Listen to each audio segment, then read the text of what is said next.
everyone. We are going to talk about correlation and linear regression. These two, both of them, the example is the same, and they talk about, I think last time we talked about the correlation before.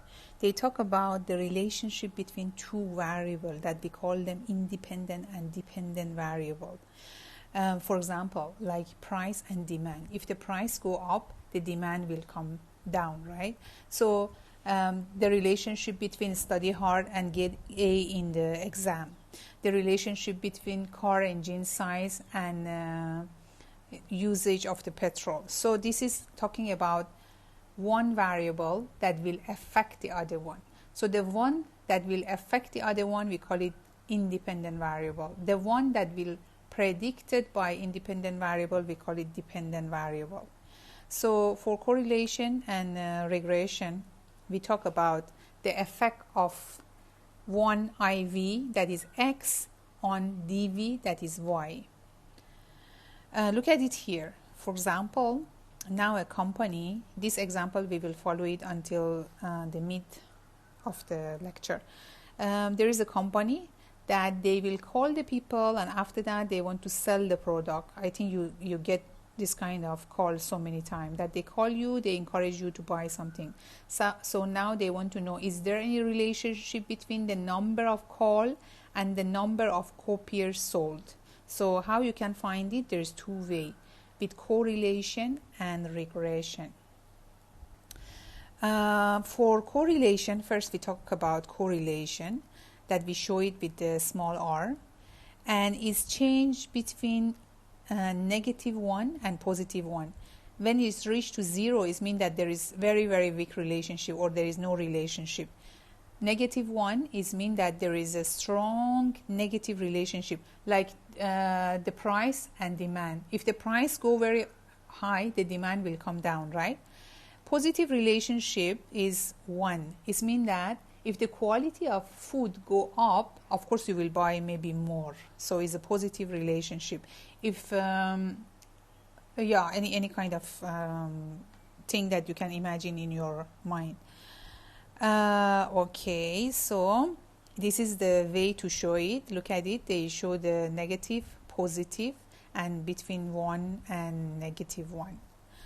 And of course, look at all this dot that is in the graph. You can see the direction is negative, positive, or there is no relationship. With the first one, you see you cannot find any line, but with the second and third one, you can find the line, negative and positive.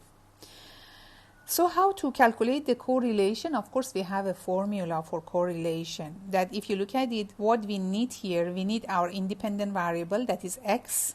We need our dependent variable, that is Y, the sample size, and we have to calculate the standard deviation for each one, for X and for Y. If we have all these, after that we can solve the question with the formula. So look at it here. We have the number of call, the number of copiers sold, and after that get the differences for each X, for each Y, from the Y. And of course here you are calculating the formula, right, doing the same thing to reach to the formula that how much is the correlation. So when you put everything in the formula, you reach to 0.8. 0.8 is positive, right? So it means that there is a positive relationship between the number of call and copiers sold. You call more, you will sell more. And how to interpret the result? Of course, you will see that the sign is positive, it's not negative, and is close to 1. So it means that there is a strong relationship.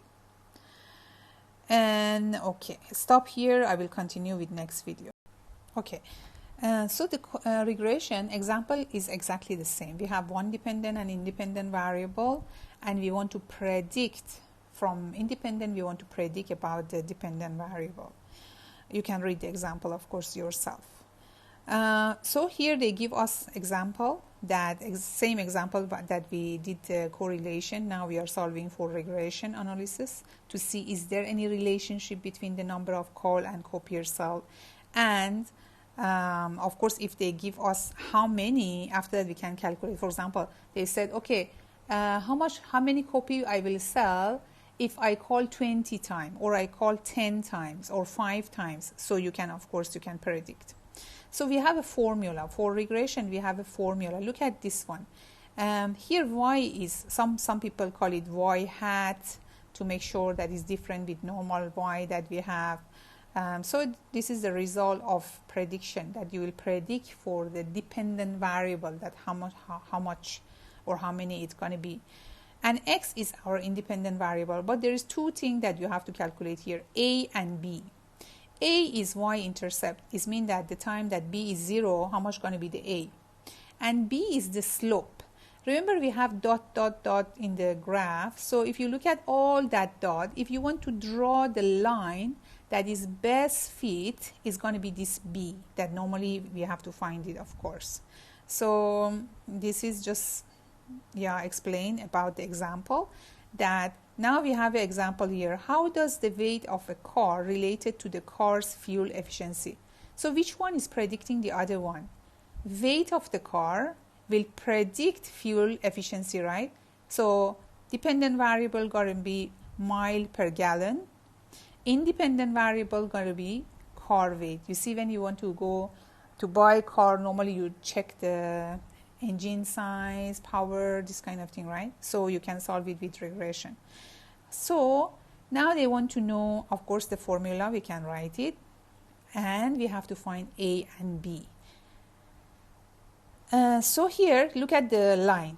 If you look at all these dots, you can draw so many lines, but which line is the best line that has the less error? Remember, in the standard deviation and all that, we calculate the number of error. So here they want to know which line is the best line that we can, of course, decide. So that line is going to be your b that you have to. So we call this method least square principle, to find the best line with the less error, right? So to calculate b and a, there is at least 3 or 4 different formula from 3 or 4 good book. Doesn't matter which one you are using, as long as it's correct formula is fine for the exam. So we use the formula for a and b to calculate it. Here we have the independent variable that is called, and dependent variable is copier sold, how many. And now they ask us if the number of cell call in the independent variable is x and y is dependent variable. So what is the expected number of copier sold by a representative who made 20 calls? So they said if we call 20 times, how many copier will sold? So now we have to calculate. First, we have to calculate b, and after that calculate a, to be able to see how many. So normally, if you want to calculate, of course, regression or correlation, of course, you have to calculate r. So the first step is to calculate r. For r, we already learned, right, that we have x and y, and we have to calculate the standard deviation of x and y. And you have formula to calculate. Here is 0.8. We already saw that. So now look at this formula. This is very easy formula. B is equal to R, standard deviation of the dependent variable divided by standard deviation of independent variable. So you already calculate R. You calculate standard deviation even to get R. So put everything in the formula, you can reach to your B. So now how to calculate V? We already have our R. We already have our b. Now we have to calculate for a or y-intercept, right? The time that b is 0, how much is the a?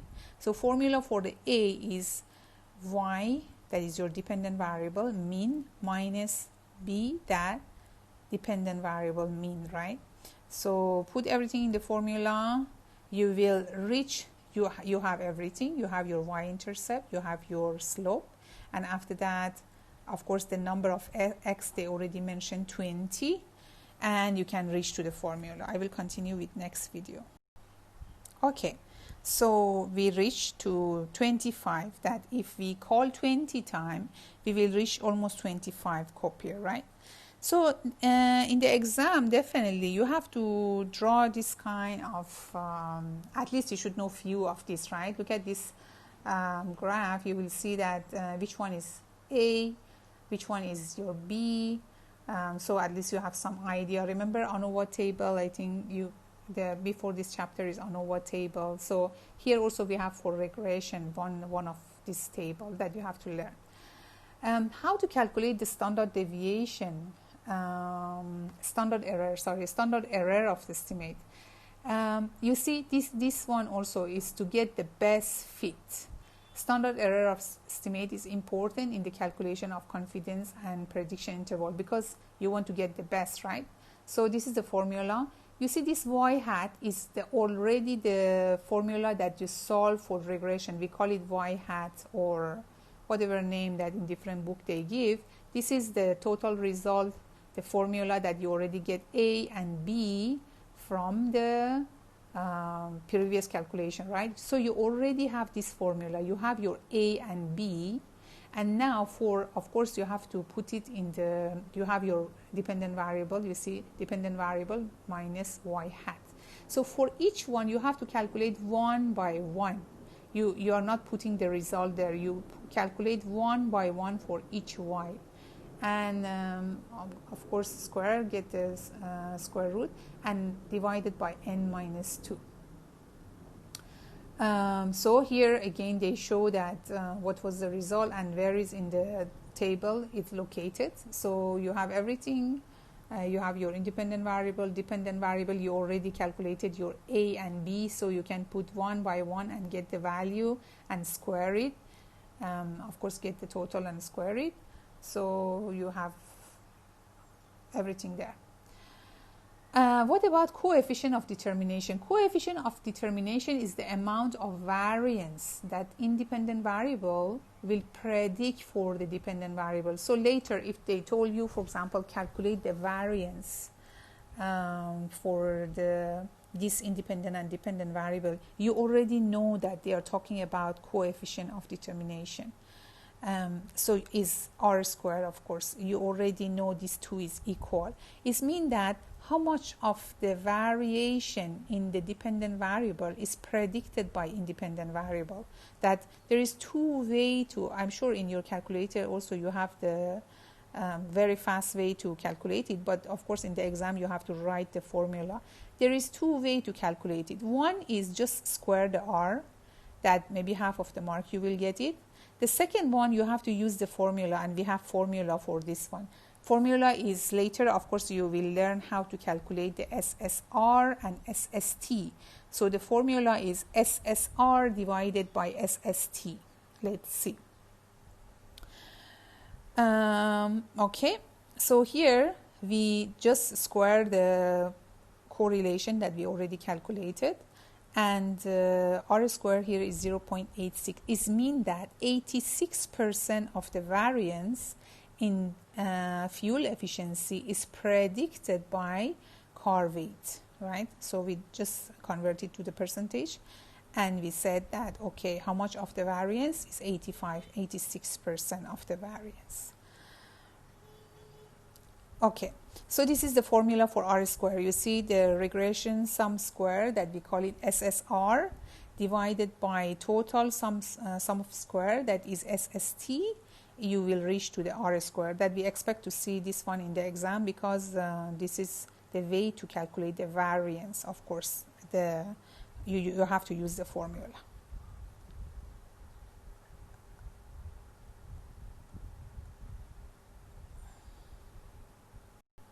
Okay, one thing that is here is very important, that you have to be able to calculate this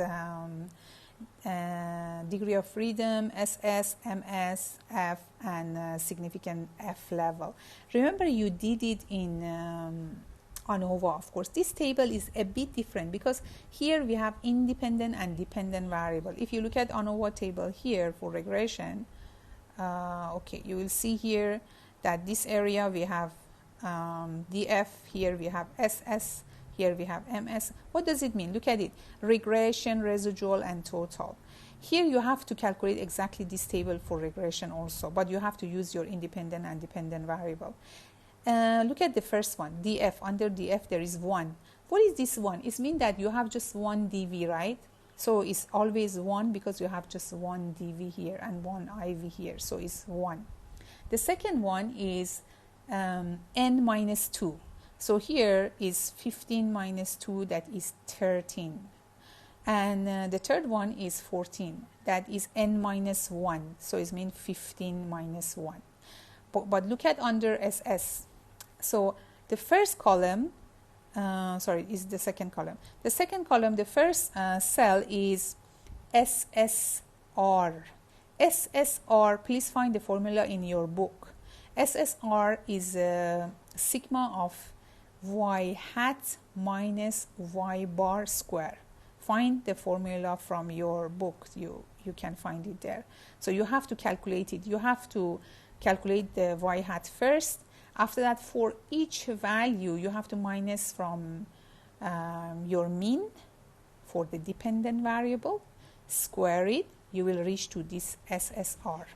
The second one is SSE. So SSE means that sigma each y minus your y hat, that is your formula, you already calculated, square it. We call it SSE. Find it from your book, SSE. And the last one, the total, is SST. SST means that add these two together is going to be SST. How to calculate it? Of course, sigma each y minus y bar, square it, you will reach to SST. So this is the important part that you have to learn. The other part is like ANOVA. So to reach to the MS, of course, you will divide this column to the degree of freedom. And for F, of course, you will divide exactly the same thing that you are doing in ANOVA, you are doing for the rest of the table. But for the first two is a bit different with the ANOVA, that you have to learn it for regression if it's in case that is in the exam. So you learn, you find from your book SSE, SSR, and SST, of course. And R square is already here, so you can just use it here.